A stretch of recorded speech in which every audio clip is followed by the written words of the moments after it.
Donc la famille, on va commencer cette story, mais juste avant, j'étais en train de regarder vos commentaires sur YouTube et autres, et il y a quand même beaucoup de personnes qui disent, oui, Nabil t'expose qu'il a des problèmes d'argent, ça c'est pas bien, ça se fait pas.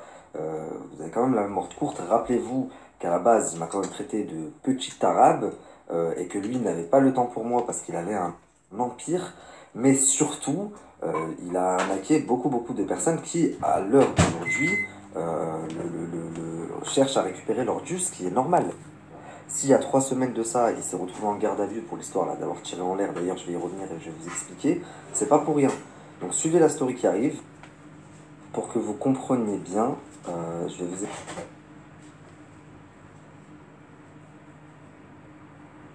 Pour que vous compreniez bien, je vais vous expliquer l'histoire depuis le début.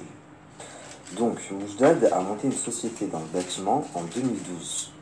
Il a commencé à faire des petits chantiers, il sous-traitait beaucoup en fait, donc c'était des grandes entreprises qui faisaient appel à lui, jusqu'au jour où il est tombé sur un chantier, un assez gros chantier, c'était un chantier à 1,4 million.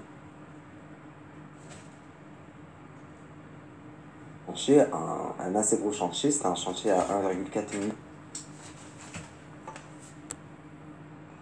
Donc de 2012 à 2017, il travaille en sous-traitance d'une autre entreprise, puis en 2017, il tombe sur ce gros chantier-là, 1,4 million d'euros pour 17 logements clés en main, en passant directement par lui.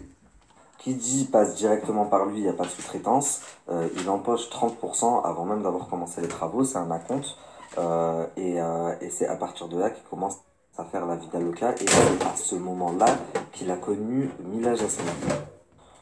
Donc pour impressionner sa star de télé-réalité, euh, il la joue blindée, voyage, resto de luxe.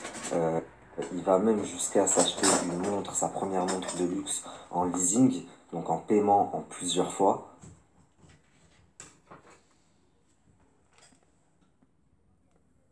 Et c'est là que tout a commencé à dégringoler pour lui, parce que pour jeter le train de vie aux yeux de Mila qui lui avait vendu, il a dû prendre dans les sous de la boîte, prendre dans les sous de la boîte, ce qui fait qu'il ne payait pas les gars qui travaillaient, il ne payait pas les fournisseurs, et à un moment donné, ça a pété. Donc du coup, il a commencé à devoir de l'argent à tout le monde, il s'est mis dans une situation jusqu'à ce que sa société se retrouve en liquidation judiciaire.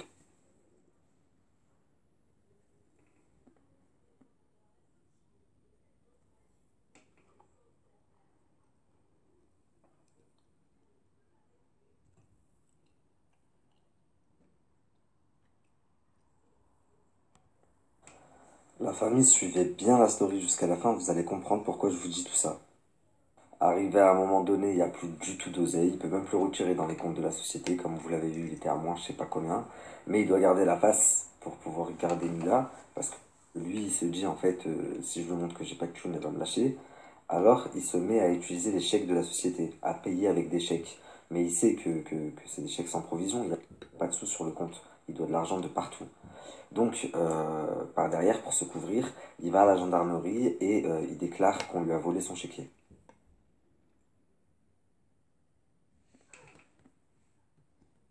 Je vous ai mis une copie du procès verbal qu'il a fait où il déclare qu'on lui a pris son chéquier. La vérité, c'est que il avait plus de sous, il a utilisé le chéquier pour pas montrer à Mila comme je vous l'ai dit, qu'il était ruiné. Et après, il allait devoir assumer, donc il est parti à la gendarmerie dire qu'on lui avait volé son chéquier. À un moment donné, il avait une Bentley, une très belle voiture qu'il n'a plus actuellement et qu'il avait pris également en leasing, donc en paiement en plusieurs fois. Euh, et aujourd'hui, il l'a plus. Pourquoi? Parce qu'il devait de l'argent à une équipe et qu'il a trop tardé à payer. Du coup, ils l'ont attrapé, ils l'ont mis dans un coffre. Ça remonte à il y a 1 an et demi à peu près. Ils l'ont barbé et ils ont pris la caisse. La caisse, elle a fini dans un autre pays, revendue, et vous savez comment ça se passe. Le problème, c'est que le leasing pour la Bentley, pour la voiture, il l'avait fait en son nom propre à lui. Et que quand il a arrêté de payer, pendant 1 an, il ne payait plus, la société qui lui avait fait le leasing a demandé la restitution du véhicule. Et il n'a pas pu leur rendre le véhicule parce qu'il l'avait plus. Il devait de l'argent à des gars, les gars lui ont pris la voiture, ils sont partis la revendre. Donc tu peux pas payer, tu peux pas restituer la voiture non plus. Ils lui ont fait un procès et il a été condamné à payer à la société de leasing 110 000 euros, qui leur doit toujours là actuellement. D'ailleurs, cette condamnation-là, là, où il a été condamné à payer 110 000 euros, elle date de avril 2019. Avant de vous raconter l'anecdote de l'histoire de quelques semaines où il a fini en garde à vue et pourquoi il a fini en garde à vue, je vais vous raconter une anecdote, toujours sur Moujdad, et une famille qui s'est passée il n'y a pas très longtemps aussi. Donc Moujdad avait fait appel à une entreprise pour des matériaux, je crois, et il n'a jamais payé cette entreprise-là.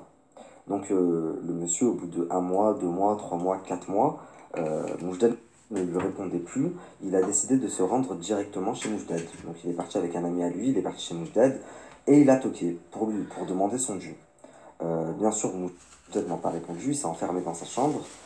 Mila s'est enfermée également, sauf que le petit chien de Mila les a trahis. Ils ont entendu le chien aboyer. Donc, suite à ça, comme il répondait pas, il est rentré chez lui. Et quelques jours après, la police a débarqué chez lui à 8 heures du matin, devant les enfants, la femme, et la police l'a embarqué. Elle l'a embarqué, vous savez pourquoi? Parce que Moujdad est parti porter plainte en expliquant que le monsieur était venu chez lui armé et qu'il l'avait menacé et que ça avait traumatisé sa femme Mila et que. Alors que la vraie histoire, c'est que tu leur donnes l'oseille, t'as pas de sous pour les payer, t'as voulu leur mettre une douille.